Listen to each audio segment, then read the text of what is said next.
O'zbek deganda bir qo'rqoq odamlar tushunadigan bo'lib qoldi. Men ko'p joyda aytaman. Chechenlar nechta desam ko'pchilik hay bir 70-80 million bo'lsa kerak deydi. Chechenistonda 1 million chechen bor. 1 million chechen bor. Chechen desa qo'rqib qoladi. Rossiyada o'zingiz ko'rib yuribsiz. O'ris ham qo'rqadi, boshqa mamlakatda ham. Chechen deganda o'sha yovqir yigitlarni tushunadi-da, o'zbek deganda igni qisilgan qo'rqoq odamlarni tushunadigan bo'lib qoldi. Men o'zim Moskvada ko'rib ichim achiganda 70-80 ta odam tursa, bitta formali odam kelsa, u ichki ishlar bo'lish shart emas, bir o'chiruvchi bo'lsa ham-da, endi bojxonachi bo'lsa ham formalikni ko'rsa 80 kishining orqasiga o'tib ketib, bunday qilib turadi-da o'zbek. Nimaga? Jaloliddin edi-ku, mendirman edi-ku. Nimaga menman deya olmay qoldi o'zbek?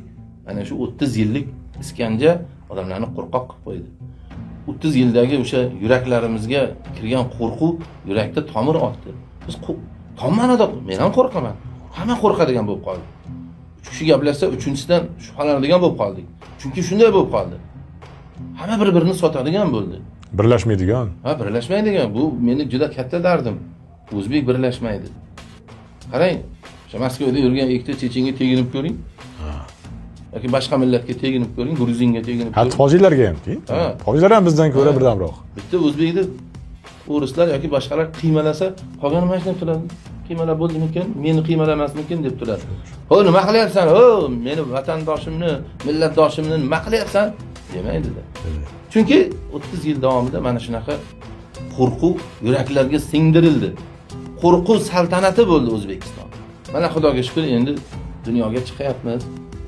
Hamma yoq yaxshi bo'lyapti, asta-asta. Birdaniga endi 30 yilda bu ahvolga kelmasa, yana bir 30 yil kerak bo'ladi-da. Mendirman o'sha deyishimizga yana 30 yil kerak bo'ladi-da. Men qo'rqoqlikdan voz kechmaslik qiyin bo'lsa kerak. Endi o'tish davri deb ko'p aytadi-yu. O'tish davri nima degani? Davr o'tmaydi, biz o'tib ketishimiz kerak-da. O'sha qo'rqoq avlod, o'sha qo'rqoqlikni qo'rqib devorda ham quloqi bor deb qo'rqib yurgan mana shu bizning avlodimiz o'tib ketish kerak. Mana shuni ko'rmagan avlod katta bo'lsa, yaxshi bo'ladi.